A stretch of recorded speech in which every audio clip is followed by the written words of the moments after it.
The first thing I noticed was the silence. Out here, on the edge of the shattered belt, silence was rare. The asteroid fields usually sang with a constant hum of electromagnetic turbulence and the angry chatter of debris colliding against itself. But as my ship, the Peregrine, glided past a broken chunk of rock the size of a city block, I realized something was wrong. My sensors were screaming faint warnings of life signs.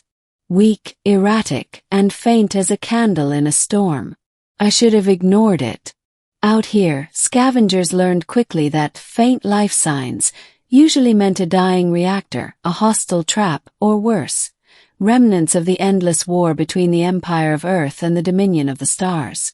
But something pulled me in, some quiet instinct that whispered, "Look closer." When I guided the ship around the asteroid, I found the wreck. It was massive, an ornate starcruiser, alien in design. Her hull glistening like obsidian glass fractured with glowing veins of blue. Fire still licked along her side, flickering and dying in the vacuum. Escape pods had long since been launched or destroyed. The vessel looked less like a machine and more like a cathedral torn apart by gods. My heart hammered. I'd heard rumors of Dominion ships like this, the personal vessels of their royalty. No one in the outer rim had ever seen one up close. And then my sensors confirmed it. There was a single life form aboard. Middle.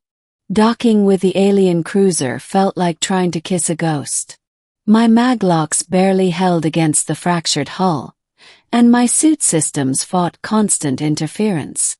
I forced my way inside through a rent in the bulkhead, heat still seeping through. The corridors shimmered with strange glyphs that glowed faintly in the dark, pulsing in time with my own heartbeat as though the ship itself was alive. That's when I found her. Collapsed against a crystalline archway, half buried in debris, was a figure I thought at first to be a statue. Her armor shimmered with iridescent colors that shifted like oil on water, cracked open at the chest where a jagged piece of metal had pierced through. Her skin was pale, almost luminous, with a faint bluish tint. And her face. Even through the soot and blood, she was beautiful in a way that defied description. Elegant, regal, otherworldly. She stirred when I approached, her lips parting to whisper in a language my translator couldn't catch. Her eyes, silver, glowing faintly like twin moons, fixed on me with desperation. I should have left. Bringing her aboard risked everything. If the Dominion learned I had taken one of their royal bloodline, they'd tear half the galaxy apart to retrieve her. But I couldn't ignore the way her hand reached weakly for mine. I carried her back to the Peregrine. She was dying. Her wound was deep, poisoned with some kind of black crystalline infection spreading through her veins. My medbay screamed red warnings, its automated systems unable to identify half her biology.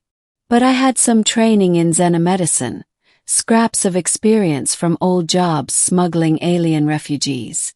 I used everything I had. Sterile foam, nanite patches, improvised stabilizers. Hours passed, my hands trembling, sweat soaking my collar as I worked. Finally, her breathing steadied. Her glowing eyes flickered open. "You saved me," she whispered, her voice like the echo of a song. The translator finally caught up, turning the alien cadence into words I could understand. "I'm not sure for how long," I admitted. "Who are you?" Her gaze burned into me, as if weighing my soul. "I am Princess Aelira of the Dominion of the Stars, daughter of the High Empress." The words hit me like a plasma blast. I had heard of Aelira.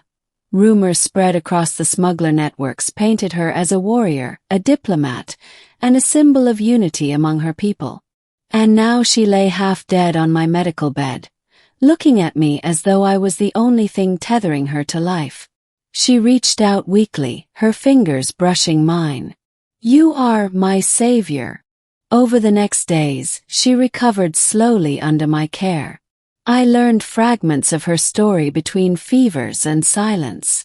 Her ship had been ambushed by assassins from within the Dominion itself, traitors seeking to end her life before she could ascend to the throne. The blast that crippled her cruiser had been meant to erase her bloodline. "You shouldn't have found me," she said one night, her voice a mixture of bitterness and awe. "Fate must have chosen you." I laughed softly. "I don't believe in fate." Her eyes caught mine, shimmering. "You will." Despite myself, I began to feel something I hadn't felt in years. Connection. Elira carried herself with nobility even when weak, and yet when her guard slipped, I saw the woman beneath the crown. She asked about my life, my losses, the years I'd spent drifting from job to job after the war stripped me of family. And when I answered, she listened, not like a ruler but like someone who truly cared. But our fragile peace couldn't last. The peregrine censor screamed one morning, 3 ships inbound. Dominion signatures. War frigates, heavily armed. They had tracked her. Panic surged through me. If they boarded, I'd be executed on the spot for kidnapping their princess, even if she vouched for me. Worse, these might not be loyalists. They could be the same faction that had tried to kill her. "We can't fight them," I said. "My ship's barely armed. We run or we're dead."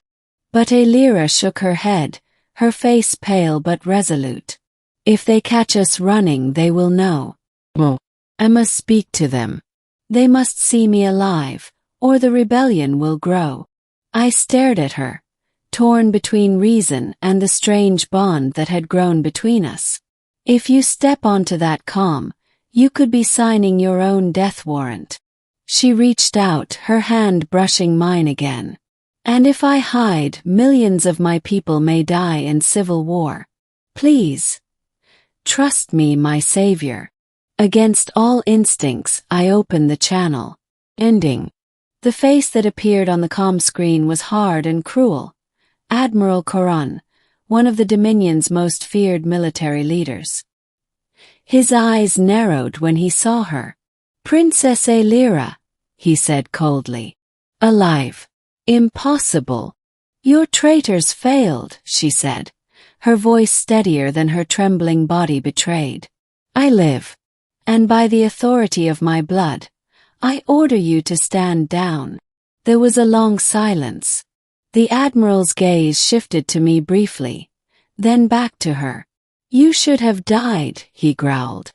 "But perhaps it is not too late." Weapons locks screamed across my console. The frigates armed their cannons. My stomach dropped.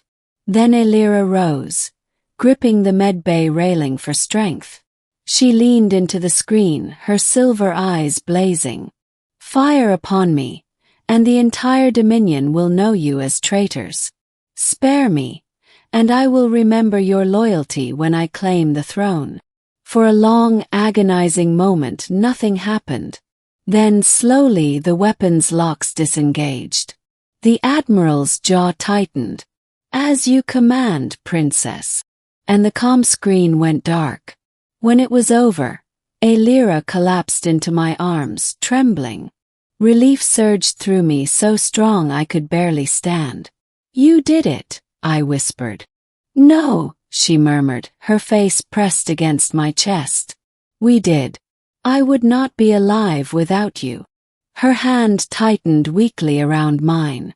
"You are more than my savior. You are bound to me now. By blood, by fate, by destiny."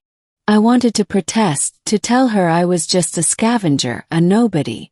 But when she looked up at me with those silver eyes, I couldn't speak. And for the first time in years, I believed in something again.